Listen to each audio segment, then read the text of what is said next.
हरी मटर रोटी ये मेरा फेवरेट है।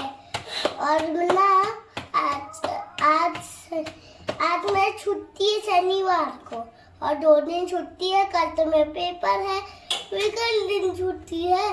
फिर हम लोग जाएंगे बीच, वहाँ हम लोग लेंगे। तो सबसे पहले क्या डालेंगे?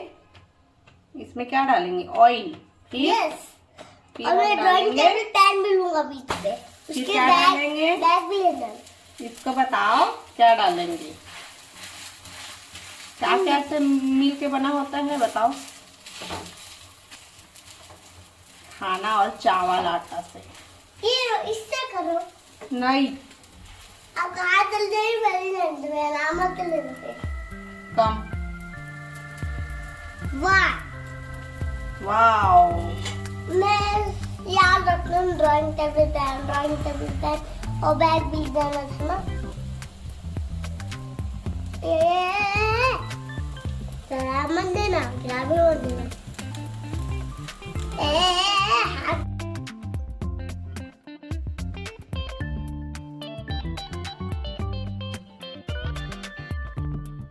हमारी हो रोटी बन के तैयार हो गए हैं। अभी दूसरा रोटी बना थे, तब तक मैं लगे थे तो बाबू ने खाया क्योंकि वो मेरा फेवरेट है। चलो फिर देखो नॉर्मली खाओगे आप। कैसा लगा बताओ टेस्ट करके।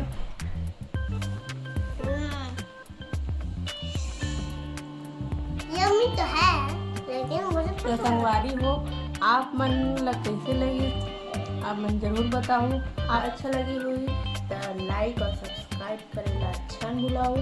और अगर आप मन चैनल में नया हो तो सब्सक्राइब कर लो। तो जय जवाहर जय छत्तीसगढ़। बाय करो।